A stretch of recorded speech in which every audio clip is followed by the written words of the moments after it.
What's going on, everyone? This is Sheets, and again, we have different streams that are picking us up today. So uh, we have a very unique time slot that I was able to get in here, take a little break from my other stuff.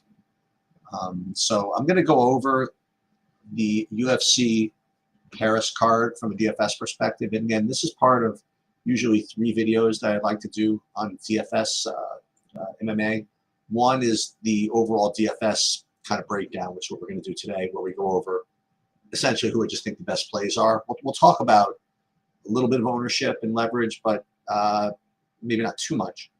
And then sometimes I'll do a betting breakdown, which is very contrarian and more, I guess, entertainment than anything else. That might be tomorrow.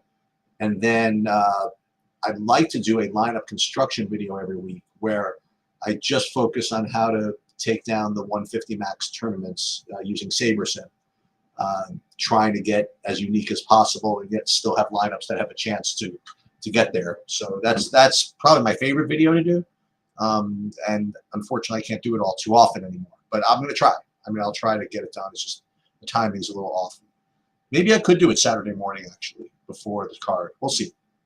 All right. So from a DFS perspective, again, what we like to look for are good cards for GPPs.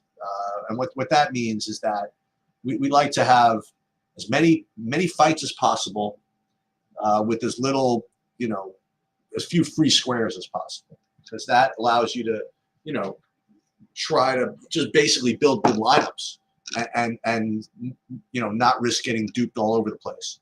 And if you are fortunate enough to get the optimal, then you can actually cash for something really good in those types of slates. Unfortunately, we were punished with several slates in the last 6 months where you had 11 fights or something like that, and it made things a little bit difficult. And yet, I mean, there were some slates, I think it was 2 weeks ago, maybe not 2 weeks ago, but the week before that, where nobody hit the optimal. The fight where Aljamain Sterling was in the co-main event, nobody of those zillions of entries that were in that even hit the optimal. You just needed to swap out whatever did win the big GPP, Aljamain Sterling, for the guy that fought in the first fight of the night. I forget how it worked, Orion or something like that. So it was the last card, actually. Anyway, this card is interesting because on the one hand, you do have some pretty heavy chalk, the quote-unquote free square, which we'll get to. Yet, you have a 14-fight card, which is enormous, obviously. And you also have a main event, which is not a lock. You have 2 fighters who are both really good fighters, but it does rate to be a striking match. So when you have a striking match, the upside is not quite as big as when you have a lot of wrestling, when it does rate to go to the distance, which is pretty much even money, maybe even better to go to the distance. So it's not 100% necessary that you play the main event. So with that said, you have a main event that's not a lock, and you have 14 fights, and that could offset the presence of this kind of weird, free square fight, which we're going to get to. I guess may as well do that now. Because the other thing that's good is that there are actually 2 fights or so, maybe 3, that you could probably cross off. Now, again, I don't like to, actually cross anything off, but I guess, theoretically cross them off as being, fights that you just don't want to play. Yeah, I don't know, Devin. I know that Brave Jayhawk is not doing it, and I'm still trying to work it out. I'm doing Survivor stuff, but I'm doing it for as part of Ship and Nation stuff. And I'm going to try to do it also another one for TrueDFS. I have to figure out how I'm going to do that. We'll see. But I know that Michael is not doing Survivor this year, so I don't think I'll be doing any with him unless I have him on as a guest. At the very least, I'll be in the Discord talking about it. But again, it's a little tricky, but I'll figure something out. All right, but thanks, Devin, for the interest there. All right, so let's start with this free square. All right, so what happened was Cowie Fernandez was supposed to be fighting Fares Ziam, and you know, the way it works, especially when you have 2 weeks to prepare because there was no card last week. Once DraftKings got the fights, they try, you know, they want to give people a good look at the salaries, so they release salaries. And Cowie Fernandez was basically a 3-1 underdog to Faraziem, and then so they priced him at 6,800, which is what he should have been priced. And then Faraziem had to drop out. So what they did was they gave him a replacement fighter in Harry Hardwick, who's not bad, but Cowie Fernandez is a minus 160 favorite. And the way it works, again, with DFS pricing is that once you get the salary, you can't change it if you're DFS, so if you're DraftKings. So you now have this weird situation, which you see from time to time, where you have a guy who's a minus 160 favorite being priced as if he were a 3-1 underdog. So, you know, from a theoretical math perspective, he's basically a theoretical lock. Okay, and you just have to play him, you know, as far as what's most likely to produce the optimal lineup. However, you know, a couple of things are going on here that maybe you can fade. First of all, you don't even have the props yet. I mean, you have this really awfully long prop where the over 2.5 rounds is a 2-1 favorite. I mean, you don't see that too often, really, in men's fights. So I'm not so sure that that's going to hold, but that does indicate that it does rate to be a very boring fight. So if that's the case, maybe, you know, you could fade a situation where you know that an underdog is winning. And that's, you see, this is what's happening here. So Harry Hardwick, he's a plus 145 underdog on the board, and he was actually priced correctly because they had time to think about it. So he at 7,500, I mean, it's the winner of this fight is either going to be a $7,500 fighter or a $6,800 fighter. And if you know that going in, it makes playing that fight very, very, you know, almost mandatory. So, I mean, when you're talking about who the best plays are, I mean, even though maybe the projection might not be that high for a median, the fact that Cowie's a minus 160 favorite being priced as $6,800 guy, in addition to the fact that it's not just that the $6,800 guy is gonna win, put up a score. Even if he doesn't put up a score, what ends up happening is that the $6,800 salary just opens it up for all these other big 9K guys to flood into the salaries. So even if he wins with, you know, only a 75-point score, it's still going to be worth it because it's what that 1,600 buys you as well. So it's a tough fade, I have to say. But if you do want to play the other side of this, it certainly makes a lot of sense because remember that Hardwick is probably priced, you know, very efficiently. You know, 7,500 plus 145 seems fair, but in the fights that he wins, you get the added benefit of getting direct leverage over all the Fernandez lineups. So I think that right off the bat, I would probably recommend that in most, you know, low risk contests, 20 max and below, you probably want to play both sides of this and either lock in Fernandez, or if you wanted to be a little bit, you know, more of a wise guy, I guess, maybe play 65% Fernandez, 35% Hardwick. But it's going to, to me, just hand building, it's going to be difficult for me to avoid this. Now, when we get into the sims and we get into range of outcomes and you know, ownership and things like that, then things are going to maybe allow us to fade this a little more. But again, that's for a later video. It's just kind of hard for me to fade this situation here.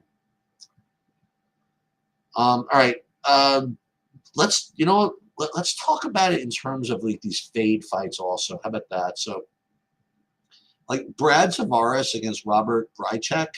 I mean, to me, this is a fight that you really want no part of from a DFS perspective.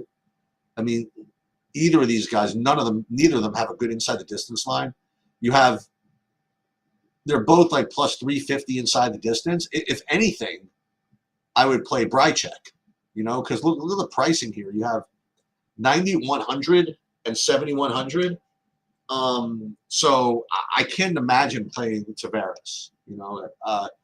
And the only reason, well, should what I was going to say is we should X the whole fight out. But then again, you are looking at Brychek with a pretty reasonable inside the distance line of plus 350. The only issue with that is that you're not going to get any leverage against Tavares because no one's going to play. I say nobody. He's going to be, what, 15% owned with those metrics. So I do think that Brychek, in a vacuum is probably a good play. But in DFS and in GPPs, you want to get kind of leverage against the other guy that you're fighting. So that's he'll be in my 150 maxers for sure, but certainly not 20 max and below. All right, another fight which I believe is going to be a pretty easy one to fade is going to be what's his name, Axel Sola versus Reese McKee. First of all, I mean we're gonna when we get into the betting breakdown, we're going to talk about this, but the entire United States of America, plus what is it, plus surrounding provinces and territories, and the entire European Union and former Soviet Russia, and all the interplanetary, whatevers, and the empire, and all everybody that's ever lived in as a breathing human being is on Reese McKee this week. It's kind of crazy actually. I mean, whoever this Alex Sola is, has got to be a stone freaking lock in the betting markets. We'll get to that. But for DFS, the fight is probably just a fade. I mean, you look at the inside the distance lines here, and you got Axel Foley here is like what he's. Inside the distance is plus 270 or plus 300. That's just not going to work. It's just not going to work. And then, someone's spamming me in my Telegram. She's like, "Hey, can I ask you something?" Well, maybe it's something important that I should ask about. No, probably not. So Axel Foley is going to be a fade, and then. Reese McKee, just the hipster play of the week is my favorite tout. Magic MMA likes to say. What's his inside the distance line? I mean, plus 350 or something, just no good. So I think this fight is going to be pretty much of a fade. And then you have William Gomis versus what's his name? Where is Gomis? Ruchala? And Gomis, despite being a 9K salary, you look at his inside the distance line, it's no better than any of these others we just talked about. I mean, like, Gomis inside is plus, what is this? Plus 300? Yikes. So this whole fight is a shit show. Maybe a very technical fight, maybe Gomis wins, but it's going to be very boring. Very un-DFS friendly. So, I mean, already we have 3 fights, that we can toss.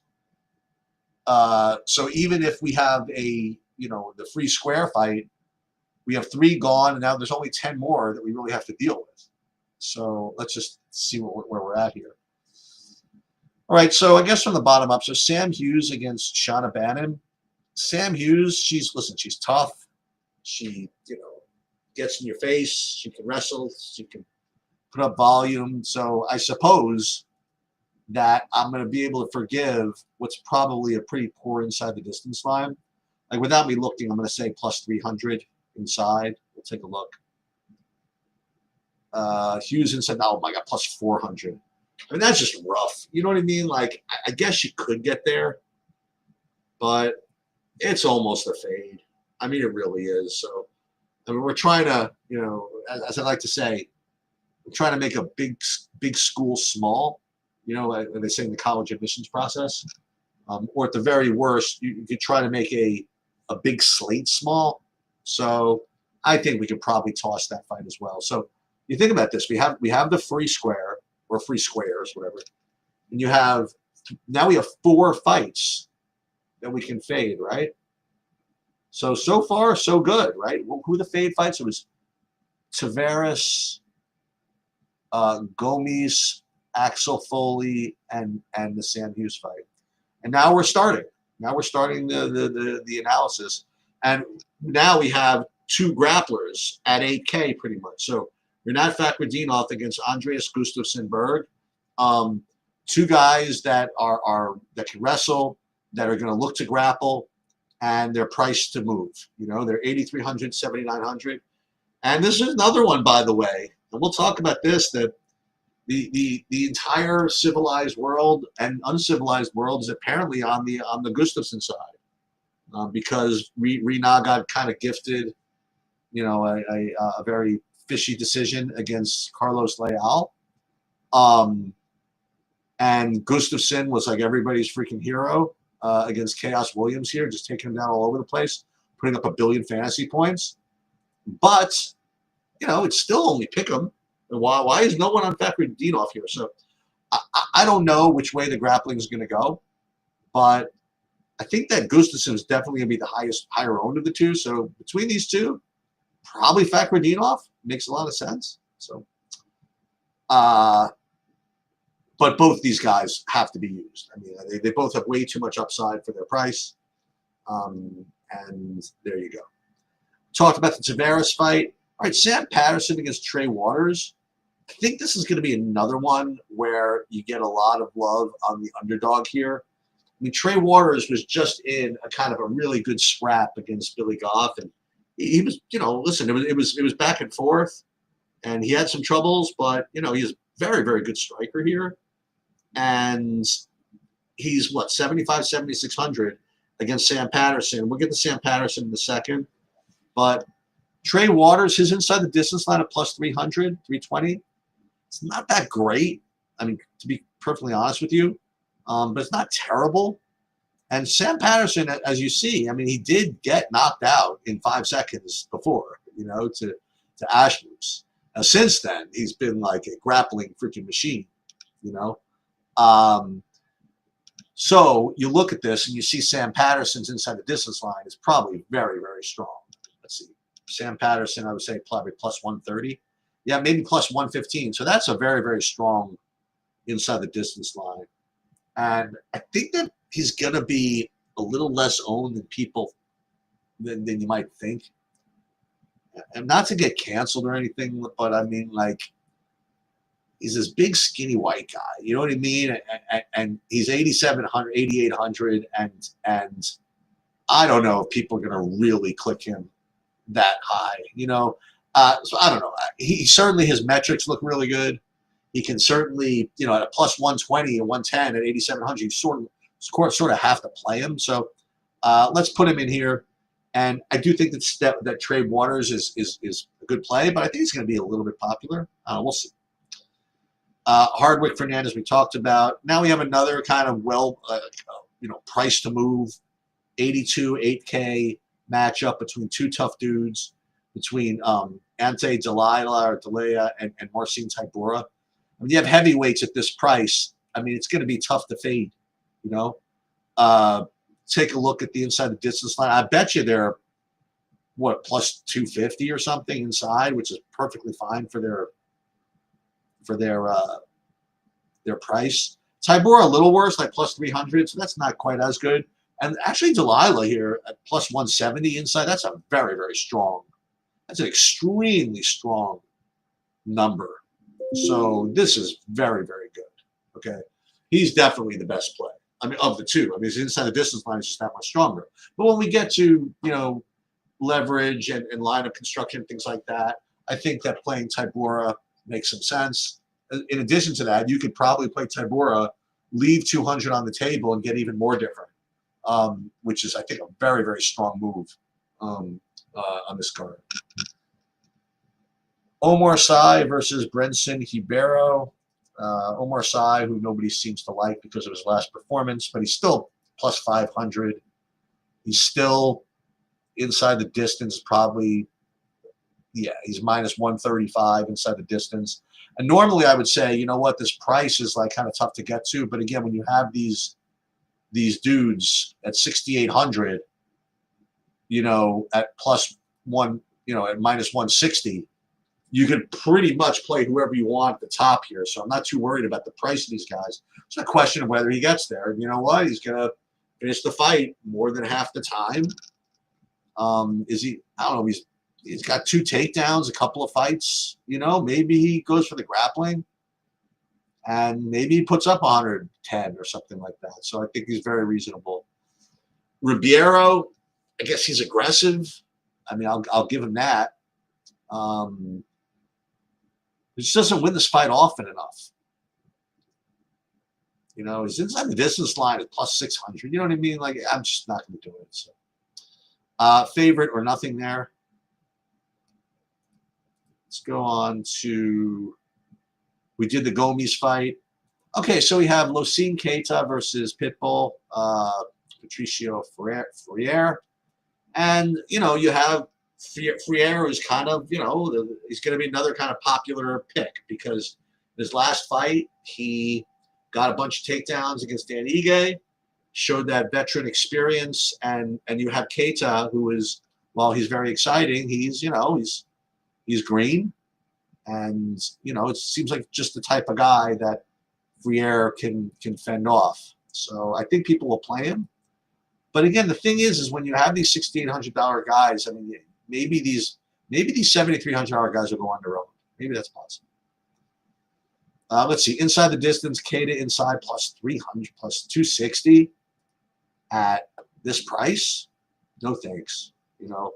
So if anything, maybe the Freire side is maybe a little bit of sneaky leverage off of Fernandez. You know, maybe try that. Probably, I mean, I don't know what his ceiling is here, really. It's going to be very similar to his last fight where he fends off the aggression and wins a fight that looks sort of like this, you know, at 85 points, which is fine. But I know he's going to need the perfect fight scenario, and yet it's even if he gets it, he might not be optimal. So this fight's almost a fade for me, honestly. But we'll give it, as Big Marley likes to say, I'll give it a 2-star, you know. But aside from that, whatever. Okay, you have Mason Jones against his first name, Balaji Aoki. And here's another hashtag United States of America play. You know, like Mason Jones is apparently the next Merab, and Oki has no chance. I mean, I just encourage all of you to, I don't encourage you, but if you watch all the content this week, I mean, it's for a favorite who's like minus 140 or something, he's minus 130, and you can't find a single Oki taker like anywhere. So that even includes getting the plus 110. It's not like you can't find anybody that'll pick him to win. So you can't find anybody that'll even take the plus 110. So yeah, I get it. I mean, Mason Jones, he had like 8 takedowns in his last fight. Certainly you have to play him because of that ceiling, but I don't know. I think Aoki's very, very sneaky here. He has not yet put up a number where that we would like, but who knows? You know what I mean? Maybe this is the day. He does have a lot, you know, he's very green. Hasn't fought too many in the UFC. And this matchup, this Kwamba win is certainly not inspiring. But listen, if they make the mistake of making Jones too popular, then Oki's going to be a good GPP play. But, okay, in 20 max or below, you don't want to play somebody like that. If anything, you want to play Mason Jones in the 20 max or below. All right, Modestas Bukauskas versus Paul Craig. I mean, you have Bukauskas at 9,300, and he's probably minus 200 to finish. Take a look at it. Yeah, he's minus 130 to finish. Obviously, a very strong play. To push back, he can be low volume. So if Craig kind of, it doesn't engage him too much, maybe Bukauskas will take him until round 2 or even round 3, or maybe a decision, and he could bust at that price. because he has no real wrestling to fall back on to gain some fantasy points. So, yeah. So he's fine. And again, because you can get to him so easily with the $6,800 guy we talked about, I think that people are going to play him. I don't think he's guaranteed to get a huge score when he wins. So we'll talk about others. Well, we did already, but we'll get to Roofy in a second, who you could get at 400 less, who's more likely to score well in his wins than Buskauskas in his. Paul Craig, sure. I mean, why not? He's going to win the fight 25% of the time, maybe. And when he wins, he usually finishes. So, yeah, why not? He's not going to be owned 25% of the time, and I know that's not exactly the way you're supposed to look at it, but I think Paul Craig is. You want a good pivot off of Fernandez. You'll play Craig at 6,900. How about that? And then you get to the two best fights. I mean, obviously, so Roofy against Imavov. Excuse me, Roofy against Benoit Saint-Denis. I mean, this fight is going to deliver. This fight is favored to finish, and both these guys, when they win, rate to put up enormous scores here. You have Saint-Denis, who just engages in no defense. So in his losses, it's going to be when Roofy just tattoos it, pretty much. So Roofy's wins are big. Saint-Denis, I mean, he has a lot of grappling, and Roofy's sort of untested in that department. So I'm not saying that Saint-Denis will win, but if in fact he does, it's going to be a huge score. So I think that this fight is one that you really need to jam. You know, I would say almost 100% Roofy Saint-Denis. And I would certainly play both sides. And then finally, the main event, Chao Barajo versus, Evan the Great, I will, probably tomorrow. Barajo versus Imavov. Again, these are both good fighters. They also are very, very good, I would say good defensively, but they don't just go crazy. And they both have some grappling, but I think that the fight is probably favored to stay on the feet for the most part. And in those fights, it's just kind of tough to get these big ceilings. On the other hand, you have this pricing, which is just very, very strong here, 84, 7,800. So I'm not going to say don't play this fight. When you have 5 rounds to work with, you could just amass like a decent amount of points without even, really going nuts. And at this price, I mean, I think both sides of this are certainly viable. So I have no real opinion on either of them, but I think both of them are fine. Okay, so again, just to summarize here, and then I'm going to get out of here. You have a couple, to me, free, clear fades, and that would be the Hughes-Bannon fight, Tavares Brychek fight, the Gomez-Ruchala fight, the McKee-Keita fight. The McKee-Sola fight. And then you have obvious key fights, which are the number one, the Hardwick Fernandez fight for pricing reasons. Then you have these two grappling matchups. You have the Gustafsson fight, I think, is really, really big. Even I think the heavyweight fight, Tybura, is a good fight. And then I think the Roofy Saint-Denis fight is obviously one you should probably lock. Or if you're not going to fully lock, I would get as close to possible as locking it. That fight, to me, is very, very likely to score. Okay, that's pretty much all I have for today. Tomorrow, maybe we'll do a betting breakdown, and perhaps Saturday we will do a lineup construction video.